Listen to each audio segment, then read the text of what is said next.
नमस्कार, मी रेणुका आणि आपण बघतोय ही या बुलेटिनमध्ये तुमचं स्वागत. कोरोनाचे सगळे अपडेट्स सातत्याने आपण घेतोय आणि त्याचबरोबर नागपुरातली बातमी देखील आता आपण बघितली, जिथे कोविड केअर सेंटरचं उद्घाटन देखील होतंय. आणि या सगळ्या दरम्यान काही चांगल्या बातम्या देखील आम्ही तुमच्यापर्यंत पोहोचवतो आहोत, कारण की इकडे हे सगळं नकारात्मक वातावरण आहे, पण त्याचबरोबर काही तज्ज्ञांची मतं, त्याचबरोबर आरोग्य क्षेत्रातल्या काही जाणकारांची मतं आणि त्यांच्या प्रतिक्रिया देखील आम्ही तुमच्यापर्यंत पोहोचवतोय.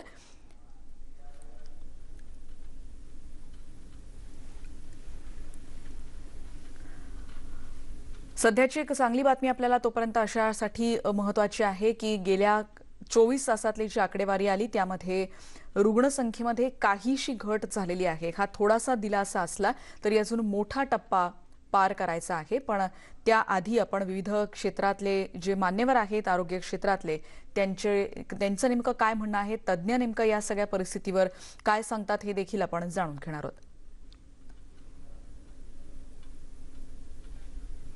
डॉक्टर तात्याराव लहाने आता आपल्या सोबत आहेत. तात्याराव लहाने, तुमचं न्यूज 18 लोकमतच्या या बुलेटिनमध्ये स्वागत. आणि निश्चितच तुमचा सल्ला आणि तुमचे शब्द निश्चितच आश्वासक कायम वाटत आलेले आहेत.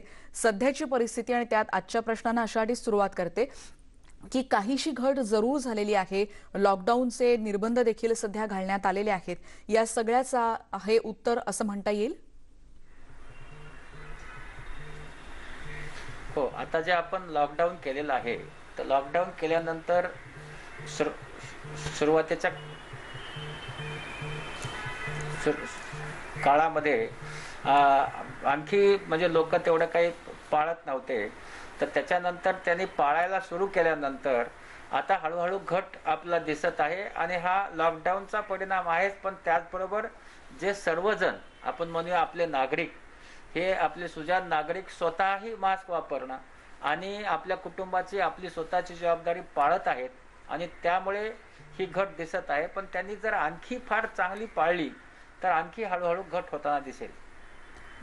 पण डॉक्टर तात्याराव लहाने, यामध्ये आणखीन काय करता येईल? म्हणजे जसं आता आपण म्हटलं होतं की एकीकडे डबल मास्क वापरा असं देखील म्हटलं जातंय, पण त्याचबरोबर एकूणच आताची परिस्थिती बघता घरात वावरताना देखील मास्क लावा असं सांगण्यात येत आहे. याविषयी सांगू शकाल का प्लीज? नाही, घरात वावरताना डॉक्टर पॉल सर जे काल म्हणाले की वावरताना घरात मास्क लावावं, त्याचं कारण असं आहे की आपण जेव्हा बाहेर जातो आणि बाहेर गेल्यानंतर घरात जातो, तर त्यावेळेस बाहेरचा माणूस जो घरात चाललाय तो ते इन्फेक्शन घेऊन जाऊ शकतो आणि म्हणून घरात त्याने मास्क लावावा. घरामध्ये देखील थोडंसं शक्य असेल तर अंतर पाळावं. सगळ्यांनी एकत्र न जेवण करता वेगवेगळं जेवण करावं आणि घरामध्ये पण हे पाळणं गरजेचं आहे. आता डबल मास्कबद्दल की डबल मास्क याच्यासाठी की मास्कचा जो परिणाम आहे तो यावा. आपल्याकडे काय झाले की आपण एक सिंगल मास्क घालतो, ते कपड्याचा घालतो, कुठला तरी एक घालतो आणि तो नाकाच्या खाली असतो. आपण जर डबल मास्क घातला तर आणखी याच्यापासून, जसं एक मास्क घातल्यानंतर आपण जवळपास 96% आपलं प्रोटेक्शन मिळतं, तसं डबल मास्क घातले तर ते आपलं 100% प्रोटेक्शन मिळतं. आणि म्हणून सर्वांनी डबल मास्क घालावा. पण जो मास्क घातला आहे तो नाकावर नीट बसलेला असावा आणि नाक आणि तोंड त्याने झाकलेलं असावं. आणि म्हणून डबल मास्किंग हे एका मास्किंगपेक्षा जास्त परिणामकारक आहे. आणि म्हणून आपण समजा डबल मास्किंग नसेल तर 3 लेअर 4 लेअरचे मास्क शिवावे आणि ते वापरावे. पण मास्क हा एकच गोष्ट आहे की आज आपलं जर खरंच आपलं संरक्षण करायचं असेल तर आपल्यासमोर फक्त मास्क उभा आहे, मास्क आपण घातला पाहिजे. डॉक्टरांनी आणखीन एक महत्त्वाचं म्हणजे काल जी पालिकेने माहिती दिली होती कालच्या लसीकरणाबद्दलची, आणि त्याच्यामध्ये खूप मोठ्या संख्येनं लसीकरणाचा टप्पा पार केलाय आणि यापुढे त्यांना 1 लाखापर्यंत दररोज म्हणजे नागरिकांची संख्या 1 लाखापर्यंत नेण्याचा त्यांचा मानस आहे. एकीकडे लसीकरणाची इतकी मोठी मोहीम आहे, त्यामुळे निश्चितच ही कोरोना रुग्णसंख्या कमी व्हायला किंवा त्याला कितपत अटकाव बसतो आणि त्याच्यामुळे त्याचं प्रोटेक्शन किंवा त्याचं संरक्षण कसं मिळत असतं? नाही, आपण आता पाहतो आहे की आपलं जे आता 1 मे पासून टप्पा सुरू होणार आहे, तर त्यामध्ये 18 ते 45 वयोगटातील लोकांना वॅक्सिनेशनसाठी केंद्र शासनाने परवानगी दिली आहे. तर यामध्ये जवळपास 6 कोटी लोकसंख्या आपले आहे महाराष्ट्रातली आणि यांना आपल्याला लसीकरण करायचं आहे. तर लसीकरण करणं हे खूप गरजेचं आहे. त्याचं कारण असं आहे की ही सर्व काम करणारा वर्ग आहे आणि म्हणून लसीकरण केल्यानंतर हे यांचं स्वतःचं संरक्षण तर होईलच, पण हे घरच्यांचं पण संरक्षण करू शकतात.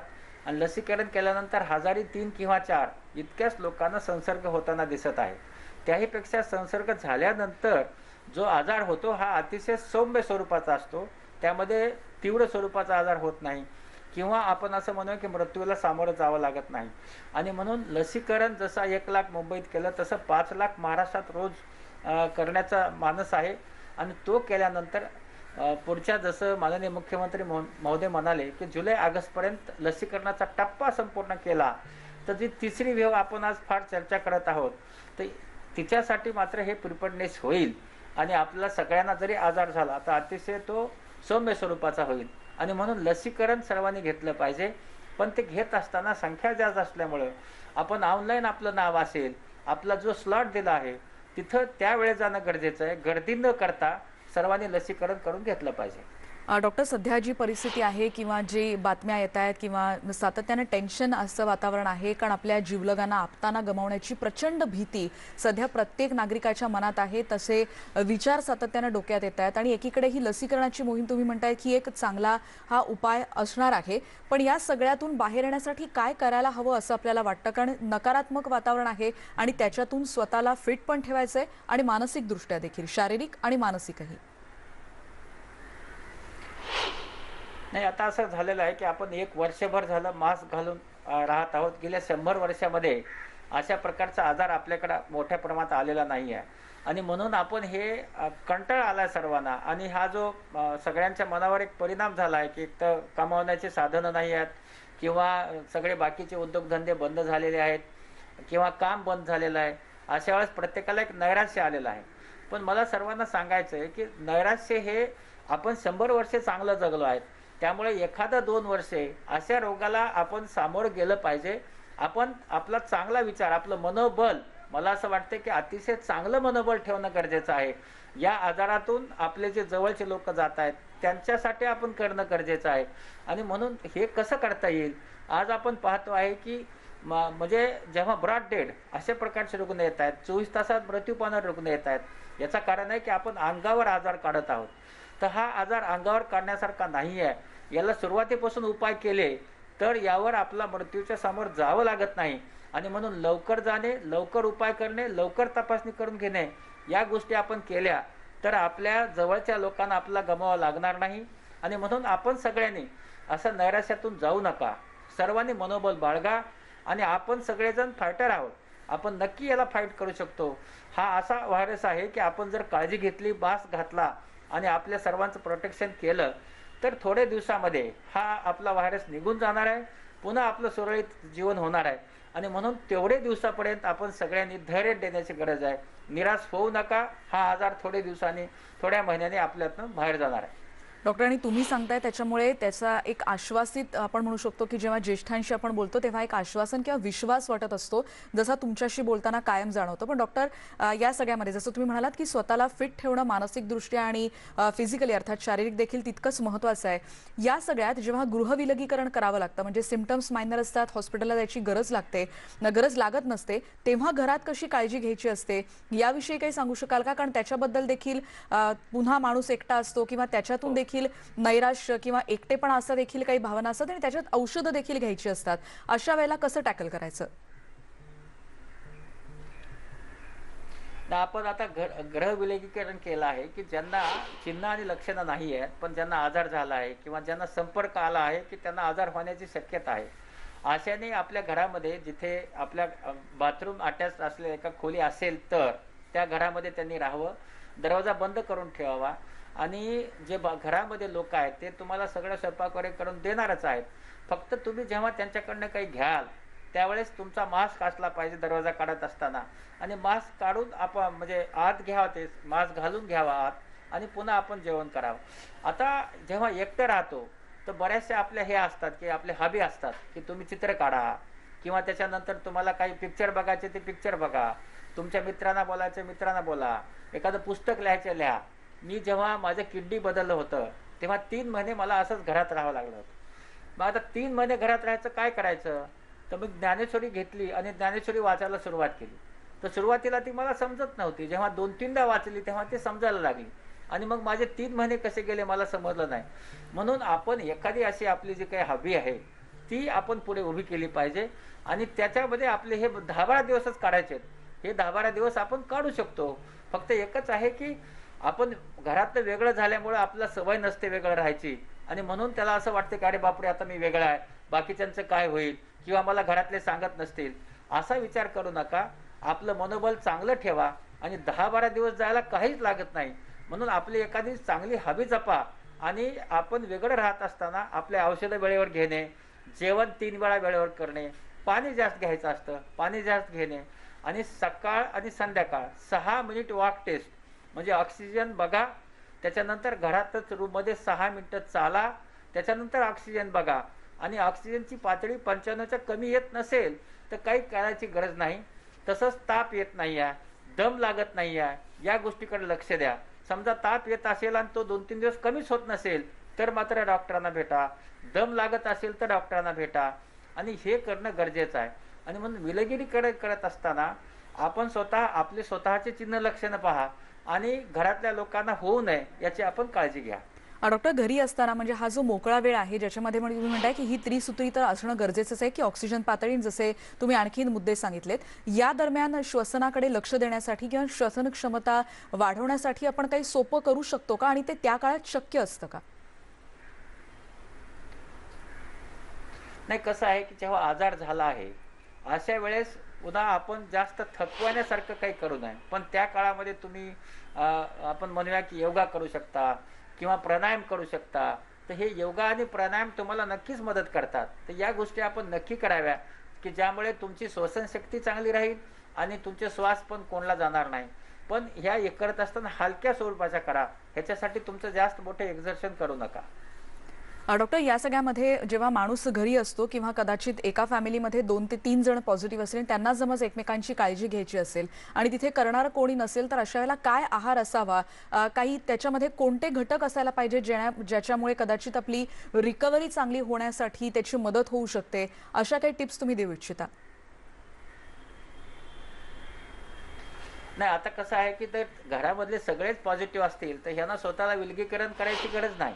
ते सगळे एकत्र राहू शकतात. आहारामध्ये एक निश्चित सांगेल की आहार करत असताना प्रोटीन्स हे त्याच्यामध्ये चांगला घटक असला पाहिजे. आपण असं म्हणूया की भाज्या हा त्याच्यातला घटक असला पाहिजे आणि प्रोटीन्स आपण घेतले तर ते निश्चित फायद्याचे असतात. आणि बाकीचे व्हिटॅमिन्स वगैरे आपण तर गोळ्यामध्ये देतच आहोत. म्हणून आपण सूप घ्यावं.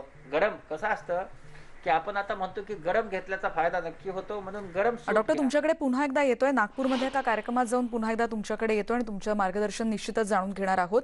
नागपुरातल्या एका कार्यक्रमात केंद्रीय मंत्री नितीन गडकरी आणि देवेंद्र फडणवीस बोलतायत. प्राइवेट कंपनी की थी उसमें से 4 गाड़ियाँ निकल गई। 2 गाड़ियाँ दिल्ली चली गई वापस और 2 गाड़ियाँ छत्तीसगढ़ सरकार ने उनको अपने प्रांत में लेके गए। तो 7 में से 3 ही गाड़ियाँ रही जो हम ट्रांसपोर्ट नहीं कर पा रहे थे। श्री प्यारे खान जी ने हमें मदद की और अभी 7 गाड़ियाँ उन्होंने लगाई है। तो ये करीब 140 टन अगर ऑक्सीजन भिलाई से पूरा हम ला सकेंगे तो हमें कोई प्रॉब्लम नहीं है। यहाँ जो आइनॉक्स कंपनी है वो 80 टन ऑक्सीजन हवा से तैयार करती है।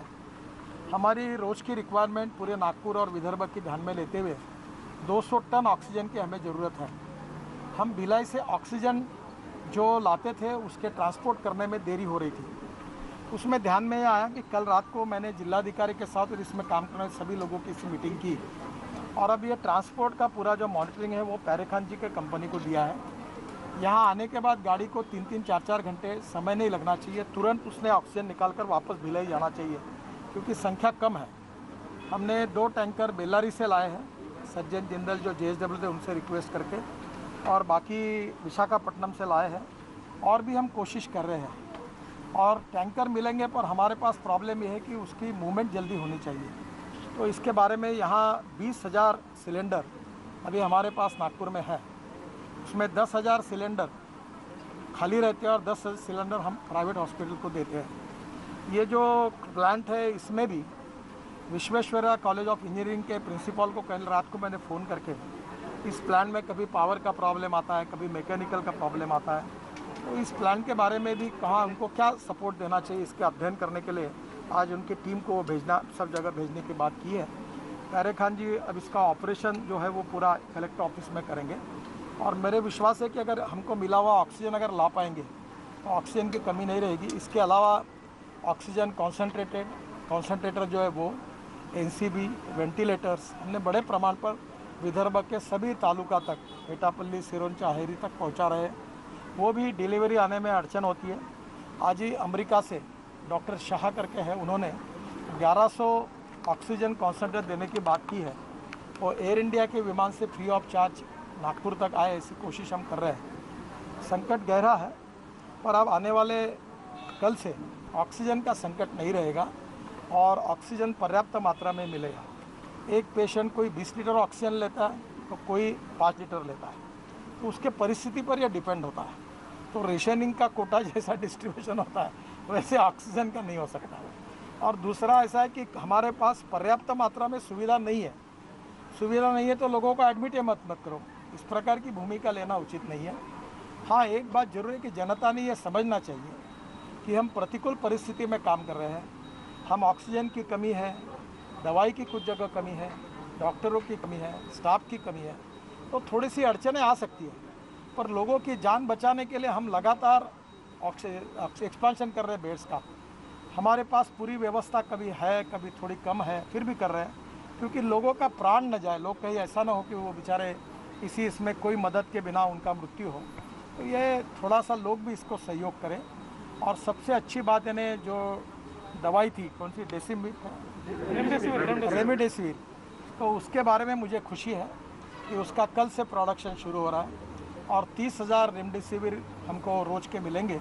और हमने वर्धा में, और उसके टीम हैदराबाद से कल आई है, उनकी ट्रायल शुरू है, कल प्रोडक्शन पर जाएंगे ऐसी उम्मीद है। तो 30,000 जो है उसका डिस्ट्रीब्यूशन अभी हम लोग नागपुर शहर, जिला और विदर्भ के 9 जिलों को देंगे। फिर महाराष्ट्र में जहाँ जहाँ आवश्यकता होगी उनको भी देंगे और इसकी अब कमी नहीं रहेगी। तो ऑक्सीजन के कारण भी हमारी समस्या थी, उसमें 5-7 हॉस्पिटल में हमने CSR में हवा से ऑक्सीजन तैयार करने की तैयारी कर ली है। तो ऑक्सीजन का प्रेशर कम होगा, सिलेंडर का प्रेशर कम होगा। हमने सिलेंडर भी 300 लाए हैं। आज इस हॉस्पिटल के लिए 25 सिलेंडर ना 50 सिलेंडर हमने दिए हैं। करीब 40 सिलेंडर पकवासा के लिए दिए हैं, 15 सिलेंडर सावनेर में रोटे करके हॉस्पिटल में भेजे, 10 सिलेंडर ब्रह्मपुरी में भेजे हॉस्पिटल के लिए। और जहाँ जहाँ ज़रूरत पड़ी है उनका ईमेल करके मैं लगातार संपर्क में हूँ और हम लोग सब प्रकार की मदद कर रहे हैं। एक ही मेरा फिर से अनुरोध है कि इस समय हमारे सभी लोग, डॉक्टर, नर्स, राजनीतिक कार्यकर्ता, सामाजिक कार्यकर्ता, ये सामाजिक सेंसिटिवनेस, संवेदनशीलता का परिचय दें, एक दूसरे को मदद करें। संकट गहरा है। और दूसरी बात मुझे आपसे ये कहनी है कि हम एक दूसरे को मदद करते समय ये भी बात ध्यान में रखें कि हम खुद को प्रोटेक्ट करें। जो सरकार ने नियम दिए उसका पालन करें। मुझे विश्वास है कि कल एक अच्छा साइन आया है, क्योंकि कॉन्फिडेंस बढ़ाने की आवश्यकता है। कल अच्छा साइन यह है कि हमारे इसमें से कल रात तक पेशेंट जो कोविड ग्रस्त थे उनकी संख्या काफ़ी बड़े प्रमाण में कम हुई है। मैं उम्मीद करता हूं कि आने वाले 3-4 दिन में नॉर्मल होगा। लोगों ने हिम्मत रखनी चाहिए, हौसले बुलंद रखने चाहिए और इस संकट पर हम मात करके निश्चय आगे निकल जाएंगे। इसी विश्वास के साथ आप आपकी चिंता करिए, यही सबसे। या कोविड हॉस्पिटलबद्दल या फुके चॅरिटेबल ट्रस्ट आणि महानगरपालिकेचं 100 बेडचं हे हॉस्पिटल स्थापन होतं आहे, काय सांगेल? ते आज या ठिकाणी पश्चिम नागपूरमध्ये केटी नगरच्या भागामध्ये नागपूर महानगरपालिकेने ही सगळी इमारत या ठिकाणी उपलब्ध करून दिली आहे आणि या ठिकाणी आमदार परिणय फुके यांनी त्यांच्या चॅरिटेबल ट्रस्टच्या माध्यमातून हे हॉस्पिटल सुरू केलं आहे। हे हॉस्पिटल सुरू करण्याकरता या ठिकाणी ऑक्सिजनेटेड बेड्सची आवश्यकता होती। माननीय गडकरी साहेबांनी 50 सिलेंडर्स हे या ठिकाणी उपलब्ध करून दिले। त्यामुळे हा जो काही पश्चिम नागपूरचा बाहेरचा भाग आहे, या भागातल्या पेशंट्सकरता ही एक अत्यंत महत्त्वाची जागा या ठिकाणी तयार होते आहे। याचं रूपांतर 100 बेड्समध्ये होत आहे आणि त्यातनं मला असं वाटतं की आता जो की अडचण लोकांना होते आहे त्यातनं निश्चितपणे लोकांना या सुविधेचा फायदा होईल।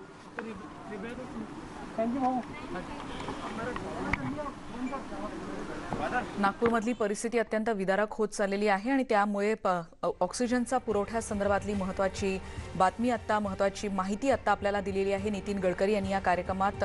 आणि ती म्हणजे उद्यापासून पुरेसा ऑक्सिजन असेल आणि त्यासाठी कशा रीतीनं वेगवेगळ्या ठिकाणून प्रयत्न केले जात आहेत याविषयी सध्या त्यांनी माहिती दिली। आपण थेट दृश्य बघतो। आज छत्रपती शिवाजी महाराजांची पुण्यतिथी आणि त्यानिमित्तानं मुख्यमंत्री उद्धव ठाकरे हे विधान भवन प्रांगणात सध्या दाखल झालेले आहेत। छत्रपती शिवरायांच्या पुतळ्याला अभिवादन ते आता करणार आहेत. कोरोनाचा संसर्ग मोठ्या प्रमाणात वाढतोय आणि अत्यंत कमी जणांच्या उपस्थितीतच विधान भवनाच्या या प्रांगणामध्ये ज्यांना रयतेचा राजा संबोधलं जातं अशा शिवाजी महाराजांना अभिवादन करण्यासाठी आता राज्याचे मुख्यमंत्री उद्धव ठाकरे विधान भवन प्रांगणात पोहोचलेले आहेत. ही थेट दृश्य सध्या आपण बघतोय. आपल्याला माहिती आहे कोरोनाचं संकट अत्यंत गहिरं आहे आणि त्यासाठी सगळ्याच पातळ्यांवर यशस्वी प्रयत्न सध्या सुरू आहेत.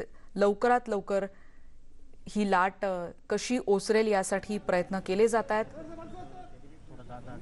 लसीकरणावर जोर दिला जातोय. उपचारांसाठी देखील सातत्यानं प्रयत्न सुरूच आहेत आणि त्या दरम्यान कोरोनाच्या संकटामुळे अत्यंत कमी जणांच्या उपस्थितीत आता छत्रपती शिवरायांना मुख्यमंत्री इथे अभिवादन करण्यासाठी पोहोचले आहेत.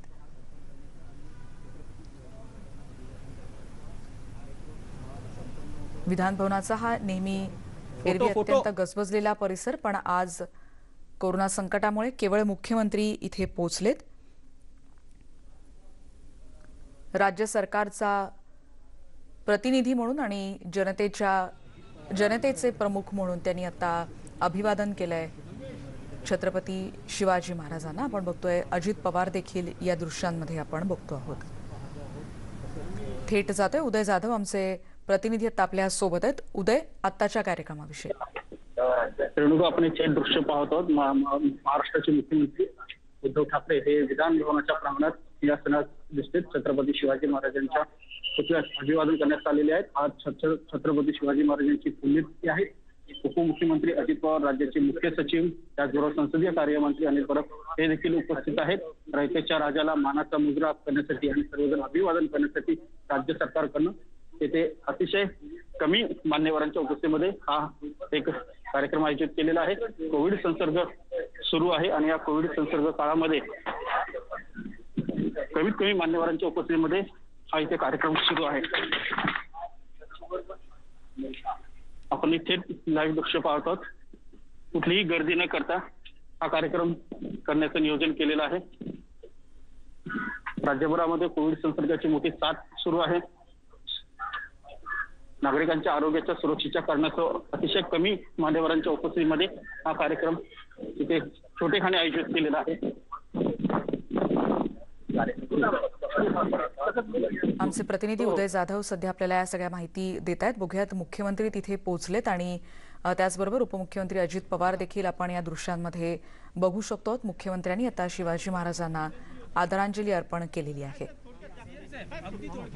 सीताराम कुंटे देखील आपल्याला या दृश्यांमध्ये दिसत आहेत. छत्रपती शिवाजी महाराजांची पुण्यतिथी आणि त्यानिमित्तानं त्यांना अभिवादन करण्यासाठी राज्याचे मुख्यमंत्री, उपमुख्यमंत्री देखील आपल्याला या दृश्यांमध्ये दिसत आहेत. कोरोनाचा संकट काळामुळे नेहमीच्या जी धावपळ गडबड असते किंवा जी गजबज असते तसं न होता अत्यंत कमी जणांच्या उपस्थितीत हा कार्यक्रम आता इथे किंवा हे अभिवादन आपण म्हणणं अधिक उचित ठरेल हे आता पार पडलेलं आहे.